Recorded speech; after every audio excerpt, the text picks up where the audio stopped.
Hey everybody, and welcome back to Ducks and Download. So, on today's video, we're going to keep going on a little bit of Sith and a theory I have. I think the next big bad Sith should destroy the rule of two and reinitiate the true Sith Empire. I think this is extremely important and really needs to happen because the rule of two has kind of gotten very skewed and played with and become far more malleable than Bane ever wanted it to. I don't think they should be a far stricter rule of two. I don't think they should put more shackles on the Sith Order. I think they really need to let the Sith Order free again and break those shackles that this hard rule of two sets. The big thing too is that this needs to be led by an alien Sith. This cannot be a human Sith. A human Sith is going to take this Sith Empire right back to the place it's always been. A lot of racism, a lot of slavery, and a lot of ideas that just don't really mesh well with this new Sith Order that will come to go up against Rey's new Jedi Order. If she makes a new Jedi Order, we still have yet to see what will happen after Episode 9. But making this Sith, this Darth, this new Lord of the Sith, an alien, whether it be a Zabrak, a Twi'lek, or a Toruta, even a Mon Calamari, this will really set in stone more freedom for the alien races that will then join this new empire, this new Sith Order. Of course, the new leader of said order cannot pull the same thing that Lord Khan did. He needs to want to be emperor. He needs to set a structure, a new Dark Council, a brand new order of Darths to Lords to Sith to Acolytes. One of the best ways for this new Sith to really push that and remold the Sith is to study from the ancient Sith themselves. I'm talking Marco Ragnos, Naga Sado, Freedom Nad, Vitiate, and Tulak Horde. These ancient Sith that also had the ideas of immortality and of great power, but also understood the golden age of the Sith like Marco Ragnos had, where the Sith weren't only just infighting, it was truly the strongest always rose to the top, which is exactly what the Sith needs. Just two does not make the strongest. Again, as we all know, I dislike the rule of two, but only two Sith, all that really does is put two people in power over everyone else, and no one can even obtain that level of strength because those two will not allow anyone to take their role until the time is right. Having a massive Sith Empire filled with dark side Force users would mean that they really have to hone themselves against one another in combat and in political intrigue to become the next Darth, to become the next Dark Lord, and eventually the next Emperor. And of course, one of the only ways for this new alien Sith Lord to become this Emperor and to really learn all these dark side powers, he's going to have to go to ancient Sith space. He's going to have to go to these places where these massively powerful dark side nexuses lie. Malachor 5, Ziost, Korriban, Moraban, Droman Kas, and Exegol. On these planets, this is where this new wannabe emperor will be able to find so many Sith artifacts. Things from the ancient alchemy, Sith blades, Sith war beasts, maybe a Leviathan or the remnants of one, the journal of Sorzu Sin. Things like that will really sediment this new Sith Empire into one of the old ways where the ancient Sith were far more powerful than the New Age Sith.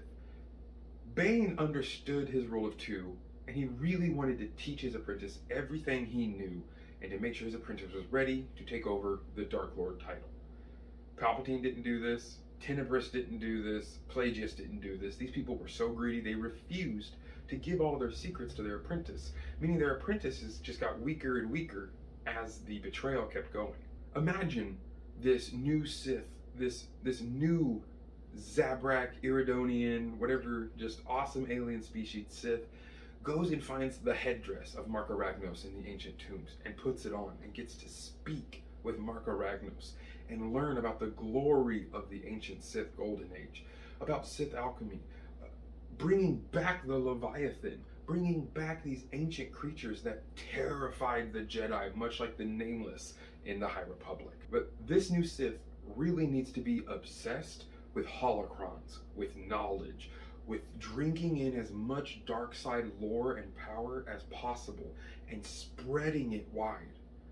Bane always made the mistake of using the poison analogy, when in truth the dark side is a venom. It is a creature that can pump this venom into as many sources as it needs to, as long as it gets time to rest and recuperate and really grow and become older. A newly born snake will pump all of its venom into one body, overkilling, but not itself. It doesn't hurt itself. It just overkill for this poor creature that it attacks. It is only when the snake grows and becomes wiser and stronger and has lived and fought other snakes and fought against other beasts that they learn the correct amount of venom to pour into each vessel or each creature. This needs to be the new Sith Order, the Sith Order of the Serpent, or the Ouroboros Sith. Something that really understands that you have as much venom as your body will allow you. So you need to hone and really test yourself to make as much venom as you can possibly spew. And that will come from Sith alchemy. That will come from the ability to not just have force lightning, but to have force fire and force ice. These ancient Sith powers that have pretty much been lost to time. And maybe the dyad being awoken will really push these Sith into feeling that really old core of darkness and the dark side, much like the sun. But the sun had this idea too of just ultimate hate, ultimate anger. These feelings have to be honed, and these feelings really need to be exaggerated and pushed to their limits. And it's gonna take Sith alchemy, it's gonna take old Sith sorcery, and it's gonna take learning from these ancient Sith masters to truly push the envelope of the dark side past the stagnant waters of the Rule of Two. This could lead the Jedi to almost be completely wiped out, making for a very powerful story, because with Leviathans, with these horrific monsters that the Sith have created to literally hunt down Force users. This is something that the Jedi haven't seen in so long, especially with Rey. They're going to forget most of it now that the archives are gone. These new Jedi are not going to know how to fight. It'll pretty much be just like the Great Hyperspace Wars all over again, which I'm totally here for. This new Sith Lord, this new wannabe Emperor, will have to combine so many ancient teachings. He needs to combine the attitude that the Force is really what pushes death and evil and corruption. Like Darth Treya teaches in Knights of the Old Republic 2, the Force is the enemy, not the wielders of it. Bane, his lust after power and really reforming things, but like with Revan's true intention, not that there should be only two ever, but that a master should never have more than one apprentice, for fear of the two apprentices being weak but ganging up on the master. And of course, like teachings from Lord Vitiate. Wipe an entire planet out if you have to. There is no such thing as too much when you can unlock the true potential of the dark side.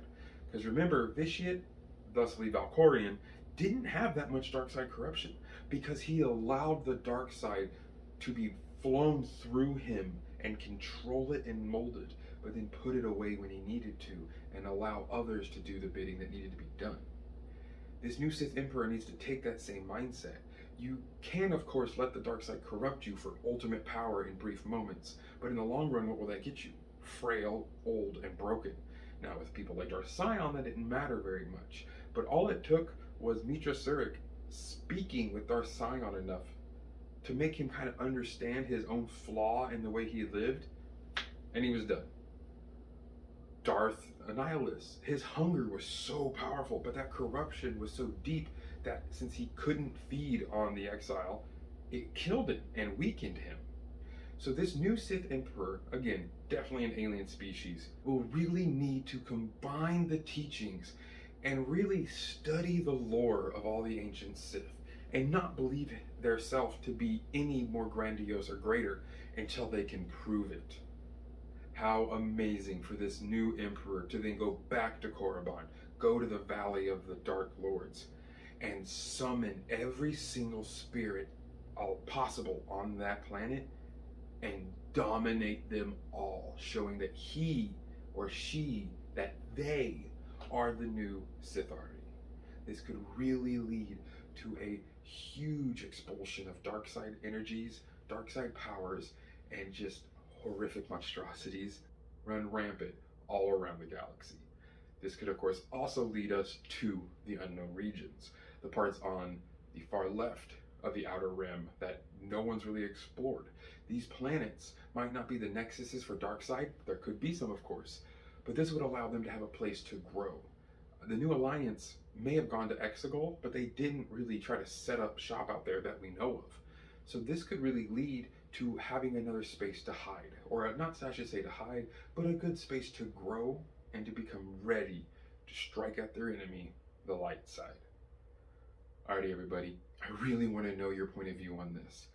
If you had to choose, what race do you think this new emperor should be? A Twi'lek, a Togruta, a Mon Calamarian, a Bith, something different. Let's really push the mold on this Sith. We don't need another human. Who is your favorite Sith that you think this new emperor should learn from to really learn the essence of the destruction that it can be, the dark side? And just let me know who your favorite Sith is in general. And thank you guys for talking some Star Wars. So I look forward to sharing more theories and thoughts with you all very soon. Have an amazing evening.